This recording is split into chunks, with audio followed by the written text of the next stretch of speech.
we've got a lot going on here. December 17th, we're going to have a food pantry distribution with a ham dinner giveaway and a community meal. Now, if you want to be involved with this, we do need some more help.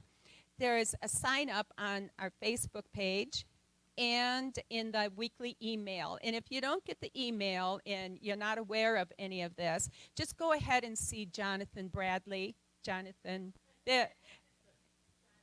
Oh, okay, okay. So, so yeah, if you want to get involved, you know who to see. Okay, and oh, it's going to be here, isn't it? Okay. And so another thing that Jonathan Bradley just brought to my attention is last week we had the giving tree, and there 5 more names came in. Well, now there's 4 more names that came in, and they would like to have this done by Thursday. So what you do is you would get a name from Jonathan, and then go out and buy a gift, and then have it back to the office by Thursday. And the office is open Monday, Tuesday, and Thursday. So the Thursday would be the deadline.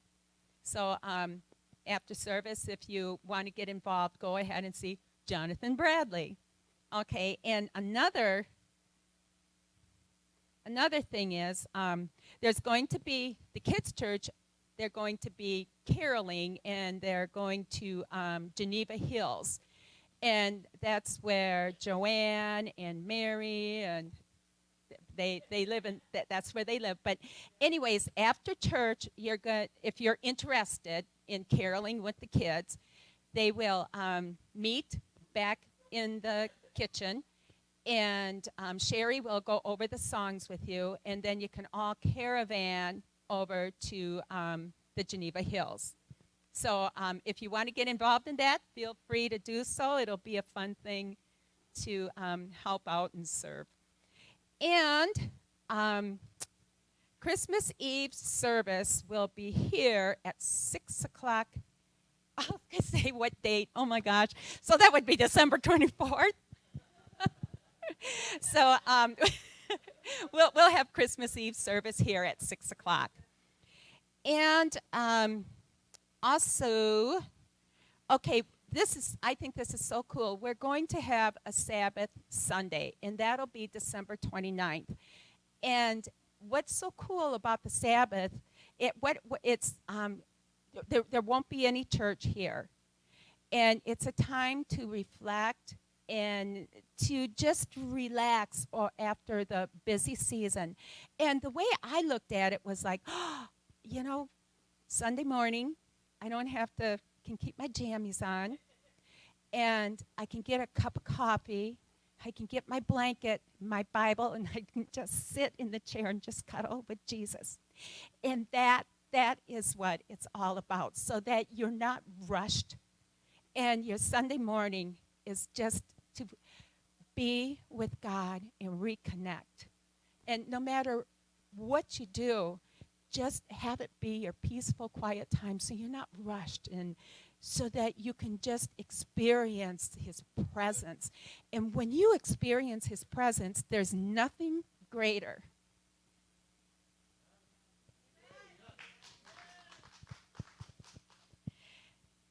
And with that being said, we have our connection cards. And if you could fill them out, and if there's a place that you want to get involved, there's a place that you can check that off. And also, if you have prayer requests, you know, we have an amazing prayer team, and to pray over them and to thank them for praying over us. And you know, this church, all you guys, we are so connected. There's a love here. There's a concern here for everybody. There's a unity. And I was thinking about how we pray for each other. Katie, when you sent me that text, you listened to God. And that just made everything so blessed. And then I got this thought that, you know what? Wherever we go, whatever building we're at, we're all together. It doesn't matter where we go. Nobody can take this away from us.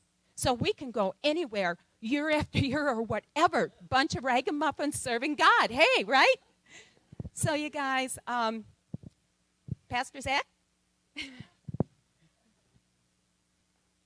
We can go anywhere. Next week, we might not be here. No, I'm joking. We're going to be here. Good morning, church. It's good to be with you this morning. Sorry, my craziness here. It's not as hot as it was before. I was like, it was hot. When we got here and we got going with worship practice, and we were standing here, I'm like, I don't know if I can preach under these lights because it's so warm. But it's off, and it's quieter. Whenever the heater's off, it's quiet. Hey, everybody. Oh, hey. I can, see you. We're, changing lights. We're trying to do something different. It feels like kind of Christmassy, right? Kind of. Yeah. This is the second week of Advent, and our Advent series this year is called Thin Spaces. Last week we introduced this concept of thin spaces with quotes from a couple writers, one of which I'll read for you again, Shauna Nyquist, who wrote the book Thin Spaces, Thin Places. A thin place, according to Celtic mystics, is a place where the boundary between the natural world and the supernatural one is more permeable, thinner, if you will. A place where God's presence is almost palpable. Places where the boundary between the divine world and the human world become almost non-existent, and the two, divine and human, can for a moment dance together uninterrupted. So in the weeks leading up to Christmas Eve, we're kind of leaning into and exploring this concept because, as we know, on Christmas Eve, we are given this glimpse of the thinnest of spaces that has ever been made known to man. When heaven and earth collide, when the Word was made flesh in the form of a baby born in Bethlehem. So in these 4 weeks that we're talking about thin places, these 4 weeks leading into Christmas Eve, the 4 Sundays of Advent, we're going to explore thin spaces or thin places. Thin places that show up throughout Scripture and thin places that show up throughout our own lives. As I said last week, we're going to explore the concept using the 4 traditional themes of Advent, so hope, peace, joy, and love. But before jumping into the second Advent theme of peace, I think it's appropriate to kind of take a step back real quick and just talk about Advent. For some of us, Advent is a season that we know fairly well because in our churches growing up, Advent was just one of these things, a wreath with 4 candles and a candle in the middle. That is just something that we are familiar with. Some of us, though, say, what is Advent? And why do we need to practice it? And what's the deal with the wreaths? And why are we preparing for the arrival of Jesus when Jesus already arrived some 2,000 years later? Why do we have to do this? So maybe you're in one of those camps, or maybe you're kind of in all of those camps, and you're still like, I barely got here today. I don't care what season it is, Zach. But no matter what camp you find yourself in, I want to give you a quick elevator speech. It's not that quick. It's more like a 100-floor elevator speech on what Advent is. Yeah, get ready. Beep, beep, beep. This is when we hit all the buttons on the elevator. Half hour later, the candles, this is what we're going to talk about. We're going to talk about the candles. We're talking about the meaning of the 4 Sundays leading into Christmas that churches all around the world celebrate, and we're going to talk about why we, as a River Church, are celebrating Advent. Simply put, the Advent season is all about anticipation. Historically and traditionally, we read in the Old Testament that the nation of Israel was waiting and longing for a Messiah. They were waiting and longing for someone to deliver them. They were waiting and longing for a Savior to remove them out of these oppressive feelings, these world tyranny powers that are holding them down. And then once Jesus has come and he did his ministry and he died on the cross and was resurrected, and after he ascended to heaven, early followers of Jesus kind of took up this waiting. They took up this practice of waiting. For early generations of Christians, anticipation became a regular part of their spiritual walk because although Jesus had already come to redeem and to rescue them, the book of Revelation indicates Jesus will come again. There will be a second advent where the kingdom of God will reign in our hearts and will reign in our world in a mighty and majestic way. So, like the early followers of Jesus, the church, throughout the history of the church, has traditionally used these 4 weeks leading up to Christmas Day to reflect on Jesus coming as a baby in Bethlehem in the past, to celebrate his presence among us through the Holy Spirit in the present, and to await his future coming as a bringer of God's kingdom here on earth. The Advent season in churches is typically, it comes with a wreath and candles in a wreath. And the candles signify these four major themes of Advent: hope, peace, joy, and love. And the middle candle is what's called the Christ candle, and the Christ candle is lit on Christmas Eve, indicating the light of the world has come into the world. Last week we talked about the hope candle. We lit the first candle, the hope candle, which hope is really a central theme to the season of Advent. If Advent is anything, if you walk away from here thinking Advent, what is Advent? It is hope, a season that directs us to realize that while it feels like we exist in this world that's broken and kind of hopeless, we can know and experience hope through the very real and gracious presence of the almighty everlasting God, who has come to be with us through his Son, Jesus Christ, and who dwells now within us through his Spirit today. The psalmist in Psalm 139, we read this last week, he asked this question: where can I go from your Spirit? Where can I flee from your presence? This is an Advent question, because the question here is like, oh gosh. I mean, he almost answers it with the question, but he's kind of wondering, like, where does our hope come from? Where do we receive, where's the presence of hope in our lives?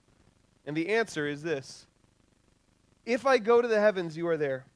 If I make my bed in the depths, you are there. If I rise on the wings of the dawn, if I settle on the far side of the sea, even there your hand will guide me.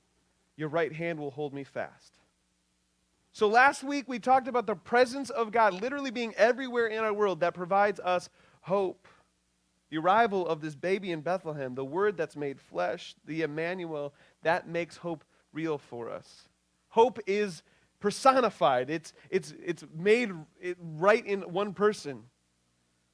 We also talked about the importance of making room in our lives for this hope, making room to experience the presence of hope in our lives. Meaning of hope is more than just like what we read in books, but what we find is hope, when we make spaces in our lives, can be experienced in a far different way than simply reading it in Scripture. It's made real. It's made new. It's a living hope, as Peter says. This is where our conversation of thin spaces pops in, because thin spaces are places in our lives where we get a glimpse of that hope, like a real glimpse of heaven here on earth. In these thin spaces, we get a real sense for the presence of God among us. And they can happen anywhere. Thin spaces can occur in the greatest moments of our life when we're like on the top of a mountain, and they can happen in the most nondescript moments in our life. Tracy Balzer, author of Thin Spaces, An Evangelical Journey into Celtic Christianity, says this of thin spaces: a thin space is an environment that invites transformation in us, helping us as followers of Jesus to think and see and understand as he does. Any place that creates a space and an atmosphere that inspires us to be honest before God and to listen to the deep murmuring of his Spirit within us is thin. Now, this series is built around this concept of thinking about and seeking out and leaning into those thin spaces in our lives where we experience the tangible presence of earth, where heaven and earth collide. The places where we can touch, we can taste, we can see the presence of God in our midst. Thin spaces, no matter where we experience them, they give us hope. A hope pointing toward the very presence of a real God, a living hope, like Peter says in his letters, is active here in our lives today. That's what thin spaces do for us. But unfortunately, in our world today, it's not easy to see thin spaces, because everywhere in our world, it feels not thin, but thick. It feels like we have this heaviness in the world. It feels like there's brokenness all around us. So when we talk about thin spaces, and maybe this is what you're thinking, you're like, oh, I would love to see thin spaces. Unfortunately, my life is broken right now. It's heavy. It's thick. Everywhere I turn feels thick to me. So when you talk about thin spaces, it doesn't really register. Today, as we lean in the second theme of Advent, which is peace, we're going to explore the very different nature between thin spaces and thick spaces as they relate to peace. We're going to learn about biblical peace and how that peace has the potential to lead us out of the constant thickness and heavy spaces that we experience in our world all over the place. So the remainder of our time this morning, we're going to talk about God's perspective of peace. Peace that was made known through the incarnation of Jesus, his son. And we're going to talk about how we might experience thin spaces of peace in this world today that lead us out of the thick and the heavy. Before we go any further, though, I want to ask this simple question. If I asked you, what is the opposite of peace, what would you say? Turmoil? What else? Chaos? Sorry? War? Yeah. Unrest? Any other? Evil?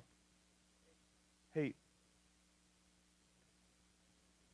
I want to show you a quick video.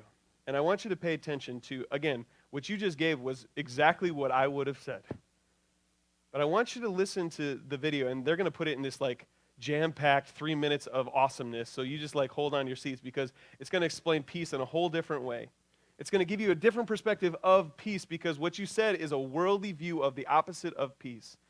But I want you to think about what the opposite of peace is in a biblical way and how peace is made known to us through the incarnation of the Word in flesh made in Jesus. Take a look at this video. So let's say you want to describe the feeling of anticipating a future that's better than the present. You might be giddy or excited or maybe unsure, but most of us know that experience. We call it hope. It's a state of anticipation, and it's crucial for healthy human existence. And it's a really important concept. Hold in the up, Bible. hold in up, fact, there hold are up, many hold words up. for hope in the ancient Charlotte, do you have languages. the other one, or did I send you that one? That's the one I sent? Hey, can you work up, jump online quick for me? I wonder if you can do this. This is hope, obviously it's hope. Let me see if I can cast it. You just hold on, party people. This video is important because they do it in such a smart way that I can't. This is the opposite of peace. And I'm like, oh my gosh, oh my gosh, oh my gosh, oh my gosh. Oh my gosh, oh my gosh. All right, hold up. I'm working on it. I want to see if I can do this. If I can do this, this is gonna blow your people's mind. I'm telling you. If I can figure this out on the fly, it's gonna be awesome. Charlotte, you tell me if you need to stop me for any reason, okay? Boom. I want to see this. Oh, please. This would be so great if this just worked.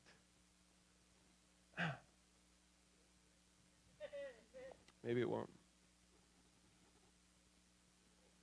Hold on. I got you. This is crazy. I can do this.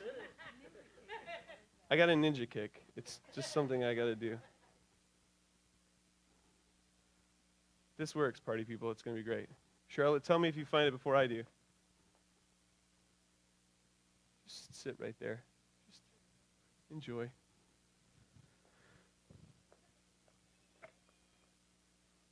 Quiet your phone, Ray. I hear you. All right. I'm not getting it. This is what I need to tell you about peace. And I'll try to do my best with the resources that I don't have. So peace in the Old Testament, the word is shalom. The word for peace is shalom, and shalom is one of these concepts that is, yes, what we talked about. It's the opposite of conflict, but it's more than that. It talks more about wholeness. It talks about restoration. It talks about completeness. So shalom in the Old Testament isn't necessarily one of these things that is the opposite of war. Sure, it kind of is that. The video would tell you. King David goes to his brothers, right, fighting the battle with the David and the Goliath. I'm all thrown off. But he comes to his friends and he goes, or his brothers, he says, hey, shalom be to you. And it's not necessarily only about their well-being against war, but it's for wholeness. He wants wholeness for them in the midst of this. So shalom, it plays this role throughout the Old Testament, and it gets to a point where it becomes real in Jesus. Jesus then becomes the actual personification of shalom. And it's not just like the opposite of war. It's not just the opposite of evil. It's the completeness. It's a sense of wholeness. It's a sense of true goodness. So while we might think, oh yes, it's shalom is and the Greek word in the New Testament is eirene, that Jesus comes and he brings the opposite of war, but it's really Jesus comes and he brings wholeness. So the sense of peace that we understand it, yes, it's the opposite of war, but really the way Jesus and the Bible describes it is, Jesus is not just the opposite of evil, but Jesus is the completeness. He brings wholeness to the world. You can watch this video on your own and see and tell me how I did. I've watched it as many times as I could. But this is, I want to just give you a couple highlights of this video. Now that I have notes on it, I should just look at my notes. Right away in this video, they talk about how peace from Bible perspective is something so much more. It's different. So peace isn't the opposite of busyness. It's not the opposite of stress. It's not the opposite of conflict. It's a deeper sense of who God is. They also make this statement, shalom can be referred to a person's well-being. The core idea of shalom is that life is complex, full of moving parts and relationships and situations. When any of these is out of alignment or missing, your shalom breaks down. Life is no longer whole. It needs to be restored. In fact, that's the basic meaning of shalom when you use it as a verb. To bring shalom literally means to make complete or to restore. Zach, you got to trust your notes, man. You understand then a little bit better Isaiah's prophecy as he talks about what's to come. He says, for unto us a child is born, for unto us a son is given, and the government will be on his shoulders, and he will be called Wonderful Counselor, Mighty God, Everlasting Father, Prince of Peace. Of the greatness of the government, and there will be peace will have no end. So you have to understand that peace, shalom, from Scripture, is more talking about wholeness rather than the lack of war. Jesus came to bring about this reign of shalom with him, to make complete or to restore. Jesus came to make this possible for us. Jesus restored to wholeness what was broken between humanity and the Creator. Jesus came to make a way for us not just to experience a lack of war, but to experience wholeness. Not only does Jesus bring shalom as an add-on, this sense of wholeness as an add-on, but Paul says in Ephesians that Jesus didn't just come to bring peace, Jesus himself was peace. He says this, for he himself is our peace, who made the two groups one and destroyed the barrier, the dividing wall of hostility.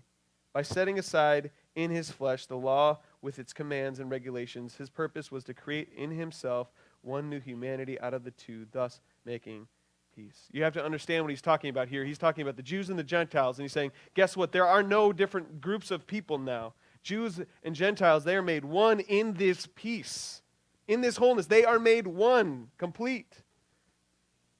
This means that we can know peace in a whole different way than what they probably knew in the Old Testament. This means we can know peace in a whole different way than probably the world understands peace. Not only can we know it, not only do we have the capacity to experience it, but Jesus says you are called as peacemakers. You are called to make peace, to bring about peace, to become people of peace. That means as followers of Jesus, we are called to participate in the mission of Jesus, to bring about shalom and peace here on earth. We're to experience peace and we're to make peace. But how do we do this? How do we do this, one, looking at peace in a whole different perspective, and two, how do we do this when every place in our life feels thick? It feels heavy, it feels broken, it feels like it's just not right, it's not aligned. How do we do this? How can the thick places in our world thin out a bit so that we can really experience the peace that Jesus brings to earth? Because the kind of peace that the Bible is referring to is not just this moment in time where there's a lack of war, but a reality of wholeness that's experienced all the time. Where do these spaces in our world exist today? How can the crazy lives that we live, filled with overwhelming responsibilities and relationships that aren't always life-giving, how can they be in alignment so that we can know peace the way Jesus brings peace? Because being a hardworking, never-resting individual is becoming more and more and more pertinent in our society. It's almost like a badge of honor to say, hey, guess what, friends? Like, I was super busy this week. And man, am I tired. Like, that is what society is now telling us, like, is more important. You got to be working. Your schedules have to be busy. I don't know how much peace can happen in the midst of the busyness, though. So, like, this concept, this biblical concept of peace is just so foreign to us because our lives are just all over the place. I don't know how much wholeness can be experienced when we're going and we're going and we're going. I don't know how much of our lives can be aligned with what God is doing when everywhere and everything in our life is moving so fast at such a breakneck pace. Now, I pray that you aren't like me in this, but for me, experiencing wholeness and living a life of peace is not really on my radar in most days. I'm barely able to get one piece of my life together on a day. Nonetheless, deal with all of the different pieces of my life to experience wholeness. It's hard to make room for the presence of shalom in our lives day in and day out. Nonetheless, try to make room for other people to experience shalom through our lives. This feels overwhelming to me, especially when your video doesn't work. It feels overwhelming to create room for peace to enter in, like the Bible says, like what Jesus comes to bring, because it stands in complete opposition to the ways of the world. It's hard for me to really trust the possibility that any of us can really experience this biblical peace. But luckily for us, we don't have to just like make this up. It's not like something that we need to create the blueprint for, because we have an example of what it means to live a life of peace. We have an example of what it looks like to make room for thin spaces that ground us in the very peace that comes with the presence of God in the world. To think about how to thin out the thick and busy and weighty existence we live in, I think it's appropriate for us to, guess what, consider how Jesus went about living his life of peace. Because Jesus had an uncanny sense of peace about him. I mean, I guess that would happen when you are the incarnation of peace, that you would never really become overwhelmed by anything because, like, you are peace, you are shalom. But the fact is, he was still human. He still dealt with the things that we had to deal with, the feelings and the emotions and all the stresses that we deal with. But in facing up against the thickness of the world, Jesus did things differently than we do. In Jesus, we see someone who could stand in the face of temptation saying, I only live by the words of God. When tempted to overwork, he says, let's go somewhere else. In the middle of a storm in a sinking boat, he could sleep peacefully when everyone else feared drowning. How could he do this? Other than the obvious answer that he was peace, that he was the personification of peace. How could he do this? Because he was still a human being. He could have gotten caught up in all this thickness of the world, but he didn't. Why not? My take is it's because he was the only one who's ever really, truly trusted in the sovereignty of God. He was the perfect example of what it looks like to fully trust in God in all things. Think about the night in which he was betrayed. This is just mind-blowing. He's in the Garden of Gethsemane. He's practically sitting in the shadow of death. Even though he's asking for God to take the weight of the moment off of his shoulders, he says this, my Father, if it's not possible for this cup to be taken away unless I drink it, may your will be done. That's peace that far surpasses our understanding. May your will be done. So if you want to know what it looks like to know and experience and live out peace, what a life of shalom looks like in practice, you don't have to look further than Jesus' example. And you don't really have to look further than this moment in the garden to understand what peace looks like, true peace. And you don't have to look further than what actual thin space looks like. Where Jesus is on his knees, he's saying, Father, I don't want to face the brokenness of the world. I don't want to wade through the thickness that exists in this space. But God, let your kingdom come. Let your will be done. When it comes to understanding peace and living out a life of peace, this is what we struggle with the most. Many of us, as we talk about peace, especially in this season, we're like, oh, yeah, peace is so great, and our families are so wonderful, and Christmas Eve is going to be wonderful, and the food's going to taste great, and the presents are going to be great. And like, don't you feel peace? Like, we say that in this season because we want to feel that in this season. For many of us, peace is a pipe dream because we don't know how to completely trust in the will of God all the time. We don't know this kind of peace. We pretend to, but we don't quite get it. Because it's just so hard. We deal with the thickness of this world. It's just so hard to truly know peace, to know shalom, because it's hard to submit to the will of God and completely trust in everything that he has for us. It's hard to trust his sovereignty completely.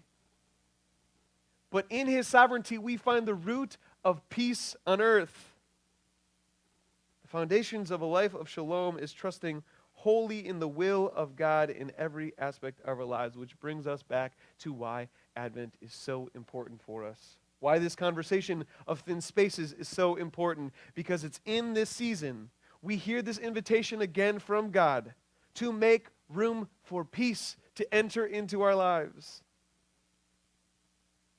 Make room for the presence of wholeness, not the opposite of conflict, not the opposite of war, but wholeness to come. What can you do in these weeks before Christmas to help you prepare for peace? Not just the opposite of conflict, but what can you do to prepare your hearts for wholeness in these weeks? That's the invitation that God gives to us. I think, again, it would be appropriate to look at how Jesus made space for the presence of God to flood his world as we finish this conversation on peace. And ask the question again, what did Jesus do to invite shalom and wholeness and completeness and peace into his life and his ministry, while dealing with all of the thickness that this world had to throw at him? What we see throughout the Gospels is that Jesus did something really unique, and it's made us think about stuff a little bit differently for our leadership team too, as we talk about our Sabbath Sunday. Jesus withdrew on the regular. He pulled back. The priority of Jesus' Sabbath and solitude and prayer can be seen literally everywhere throughout the Gospels. It's how he began his ministry. It's how he made important decisions. It's how he dealt with troubling emotions like grief. It's how he dealt with the constant demands of his ministry and how he cared for his own soul. It's how he helped his disciples care for their own souls. It's how he prepared for important ministry events. It's how he prepared to go to the cross. Jesus made room for shalom. By making room for the presence of God to be in his midst, Jesus leaned into not the ways of this world, but very clearly leans into the sovereignty of God. He made room in his life for thin spaces. He made room for peace to enter in and embrace what it took like to embrace wholeness in his life and his ministry. He made room in his life for the God of the universe to be in control of all things.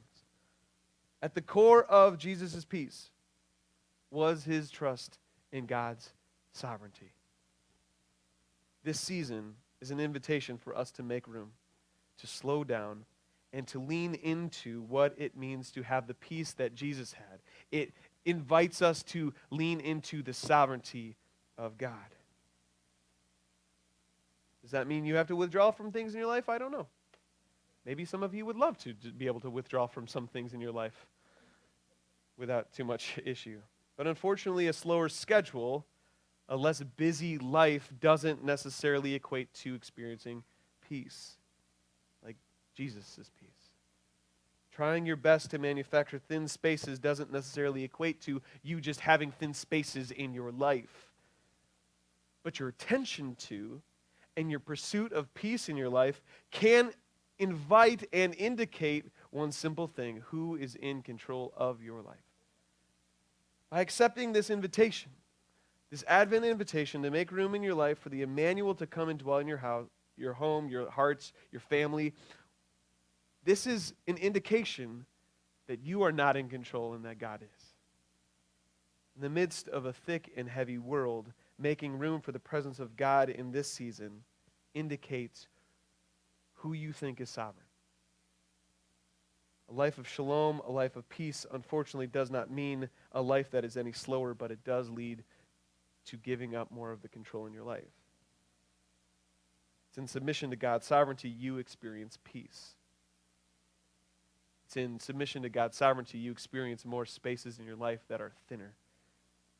So in this season, may you find room to pursue holy spaces, thin spaces, as we await and celebrate who is sovereign and who is coming. May you explore Jesus' example of withdrawing and embracing Sabbath in efforts to experience a real sense of shalom, a real sense of wholeness in your life, just like Jesus had.